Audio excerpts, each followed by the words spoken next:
Lapit, Bulan!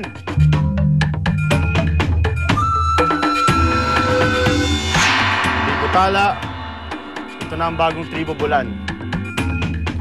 Nag-quit si Geneva kagabi, kaya naiwan si Casey mag-isa. Alam ko wala na si Jen. Nagulat kami doon. Nung in-introduce pa lang yung tribo, wala na si Jen. Di namin alam kung bakit. Bago ang lahat, gusto ko muna kayo kamustahin. Kamusta ang buhay Castaway so far? Amazing! Bulan, kamusta?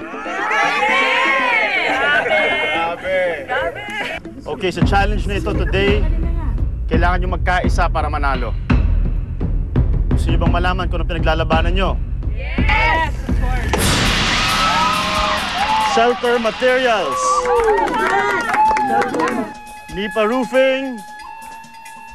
Abaka ropes. Duyan. At ang isang bagay na pinakamahalaga sa camp. Flint.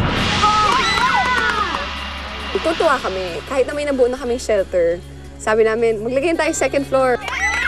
Source of fire.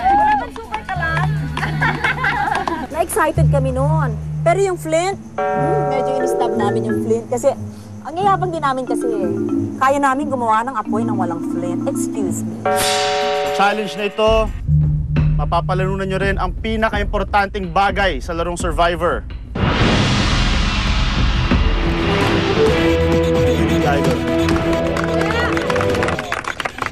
Ibig sabihin yan, ligtas kayo sa susunod na Tribal Council.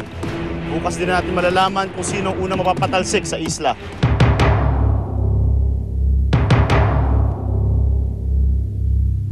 Handa na ba kayo?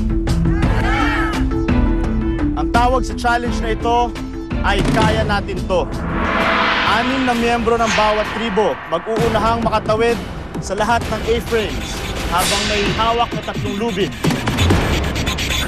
Bago umakyat ang 6 na miyembro ng tribo sa susunod na A-frame, kailangan kumpleto muna kayo sa designated map.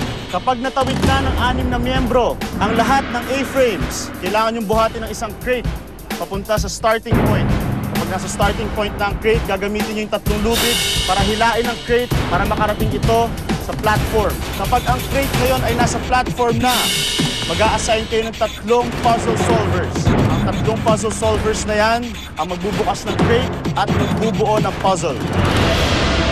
Ang unang tribong makabuo ng puzzle will win reward and immunity. Tala, kailangan isa sa inyo ang mag-sit out para maging patas ang laban. Ang taong magsi-sit out na yan, hindi na pwedeng mag-sit out sa susunod na 2 challenges. Hindi ako nag-volunteer na mag-sit out, ha? Hindi ko nga naintindihan ang ibig sabihin ng sit out. Hindi, totoo. Negative yun sa akin kasi naramdaman ko, one is, mukhang tingin nila sa akin, weak ako. Kasi hindi ko naman inaamin sa kanila na meron akong gout at magang-magahin pa ako.